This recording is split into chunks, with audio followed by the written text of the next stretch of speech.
In nomine Patris et Filii et Spiritus Sancti. Amen. Magandang umaga sa ating lahat sa anumang panig ng buong mundo.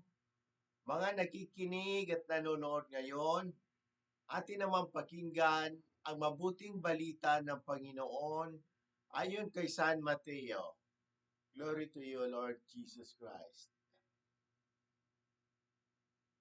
Noong sandaling iyon, lumapit kay Jesus ang mga alagad at nagtanong, "Sino po ang pinakadakila sa kaharian ng langit?" Tinawag ni Jesus ang isang bata, pinatayo sa harapan nila at sinabi, "Tandaan ninyo ito, kapag hindi kayo nagbago at tumulad sa mga bata, hindi kayo mabibilang sa mga pinaghaharian ng Diyos. Ang sino mang nagpakababa na gaya ng batang ito ay siyang pinakadakila sa mga pinaghaharian ng Diyos. Ang sino mang tumatanggap sa isang batang ganito dahil sa akin ay ako ang tinatanggap. Ingatan ninyo na huwag hamakin ng isa sa maliit na ito. Sinasabi ko sa inyo, sa langit, ang kanilang mga anghel ay laging nasa harapan ng aking Ama. Ang mabuting balita ng Panginoon. Praise to you, Lord Jesus Christ. Pagnilayan natin bilang Romano Katoliko sa unang pagbasa kay Job at sa paggunita sa mga anghel na tagatanod. Sa Ebanghelyo ngayon, ipinaalala ni Jesus sa kanyang mga alagad na ang pagiging dakila sa kaharian ng Diyos ay hindi tungkol sa kapangyarihan o yaman, kundi sa kababaang loob tulad ng isang bata. Ang mga bata ay simbolo ng pagiging simple na pagtiwala at kababaang loob, mga katangiang nais ni Jesus na yakapin natin upang maging karapat-dapat sa kaharian ng Diyos. Ipinapaalala rin sa atin ni Jesus na tayo ay tinatawag na magpakababa at maglingkod sa iba nang walang hinihinging kapalit. Tulad ng mga bata na umaasa lamang sa pagmamahal at proteksyon ng Diyos. Ang pagbibigay halaga sa mga bata at sa mga maliliit na lipunan ay pagpapahayag din ng ating pagtanggap kay Kristo. Sa tuwing pinapakita natin ang malasakit, pagmamahal at kalinga sa mga bata at sa mga walang kakayahan, tinatanggap din natin si Jesus sa ating buhay.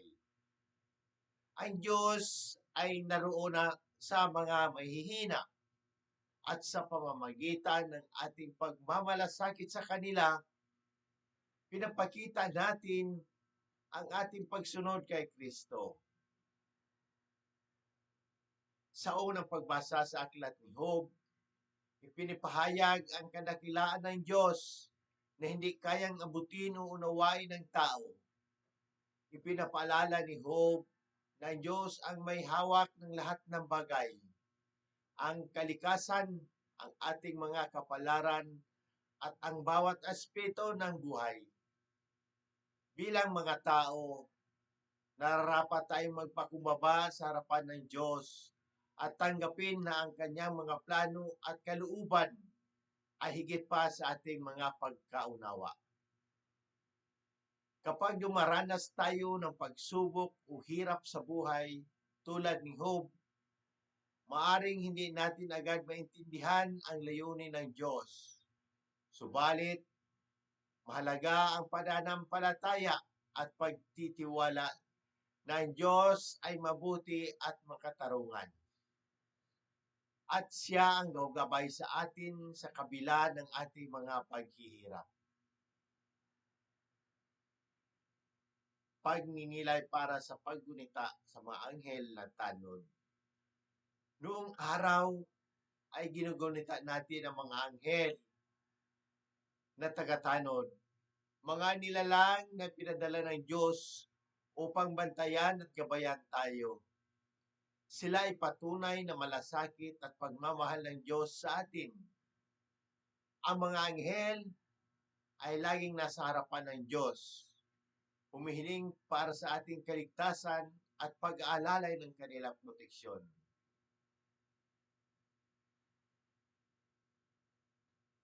Bilang mga Romano Katoliko, tayo ay tinatawag na magtiwala sa presensya ng mga anghel sa ating buhay.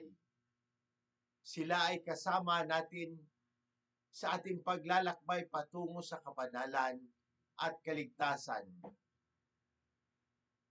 Naway lagi nating hilingin ang kanilang gabay, patnubay upang manatili tayong malapit sa Diyos. Tulad ni na St. Michael Archangel, St. Gabriel Archangel, and St. Raphael Archangel. Sa muli, hinihikayat ko ang lahat, Katoliko man o hindi, na magtanong at pagnilayan ang mensahe ng Ebanghilyong ito. Kung may mga katanungan kayo tungkol sa pananampalataya, ang ating simbahan o sa anumang aspeto ng ating buhay, bukas ang ating puso na sagutin ang mga ito. Sama-sama natin pagnilayan at pahalagahan ng habag at pag-ibig ng Diyos na ipinipahayag ni Jesus sa Ebanghilyong ito. Sa pamamagitan ng ating mga gawain at salita, naway maging daluyan tayo ng habag at pagmamahal ng Diyos sa lahat ng tao. Amen. In nomine Patris et Filii et Spiritus Sancti. Amen. God bless.